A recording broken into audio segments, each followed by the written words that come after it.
Okay, gang. So we are back, and we're back for our mystical business, the love for shirts. This essentially now you have your Google My Business page. Now remember that you still have to verify your business, and this is when as we're going through that process, you can either have the code mailed to you. It can take anywhere from 3 days to 7 business days. Or, if you're lucky, they can verify your business from your telephone number. It just really depends. But essentially, this is where, once assuming all that's done, you can still do all this stuff beforehand. So typically what I'll do is I'll take a look here. You can see this is where essentially your entire dashboard is.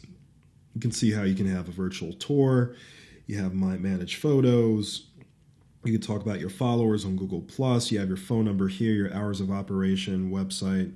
We want all that stuff filled out. I mean, every last bit of it we want filled out. So these are my thoughts on a few things. Business name is important, and you want it to be exact. Sometimes what I might do is I might say, okay, Love for Shirts, Atlanta clothing store, or something like that. But I don't think you can do that like you used to. I mean, we still get away with it from time to time, but it's really up to you. It's really not that big of a deal. If you want, you can just keep it the actual name of your business, which is Love for Shirts. Because remember, we talked about NAP consistency. The only time I don't believe NAP consistency has as big of an impact is with regard to your business name here. But just to be on the safe side, I do recommend that you just leave it as Love for Shirts. That's it. If you're a bankruptcy law practice, then it's bankruptcy law practice. That's it. Don't try to add a ton of different keywords because that can be taken care of in other areas, all right?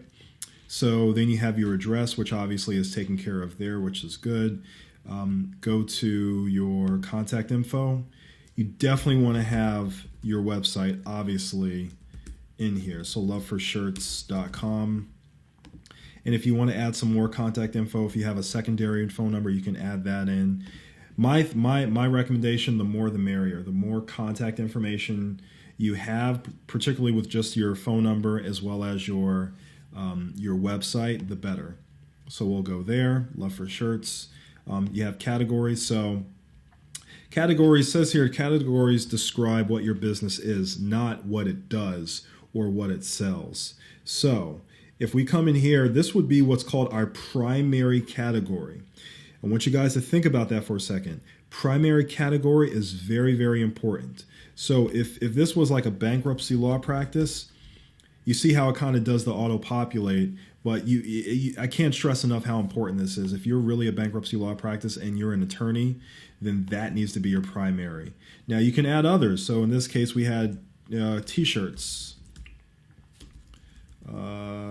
A shirt store. So here we go.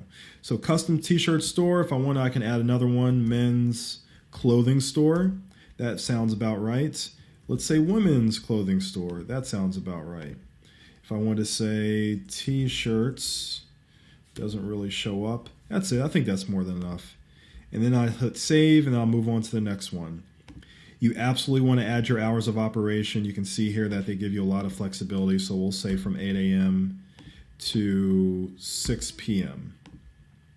weekdays. We'll hit save there. And then introduction. This is where you have a chance and an opportunity to add more information about your business. So Love for T-shirts is a clothing store based out of Atlanta, Georgia. We create custom t-shirts for our customers. Visit us at www.loveforshirts.com. And you can even, hey, here you go. Here's your first link, right? You can actually create a link back to your website from here, which is kind of cool. Of course, we already knew that, but I typically would have this be a lot more robust than this. I'll probably have at least a paragraph or two, at least 7 to 10 sentences talking about my business, or at least providing somewhat of an introduction to our business. But for this sake, I'll just do that. I'll hit save. I'll hit done editing. And so then I'll come in here. I'll put a photo in here or a logo or something along those lines. You can do interior photos, you can do exterior photos, you can do product photos, you got team photos, additional photos. I mean, they really do give you quite a bit of flexibility in that arena. So let's go back to home and see. All right. And so then if you wanted to, you could add a banner if you wanted to, but we don't have to go through that process. And you can see here, we're already 70% done. And then really the last piece that you guys would need to do is just reaching out and just, trying to verify your business. So when you click on the verify business, again, this doesn't match. So let's get out of that. And you have the mail at, all right. And so you'll put your name and address or whatever the name in here, and you hit send postcard, and they'll send you the postcard. Again, it says here, shows up in 1 to 2 weeks. We've seen it show up sooner. And then once the postcard gets sent, you then will have the prompt to enter in that code so that you can ultimately, have your location verified. And that's it. And, I thought this was going to be a lot longer than this, but, really that's all you have to do in order to optimize, not just optimize, but I guess ultimately optimize your page and claim it and go through that whole process. Now, there is this conversation around duplicate pages, which I'll talk about in a little bit, but I just wanted to show you exactly what that looked like. All right, gang? Talk to you in a little bit.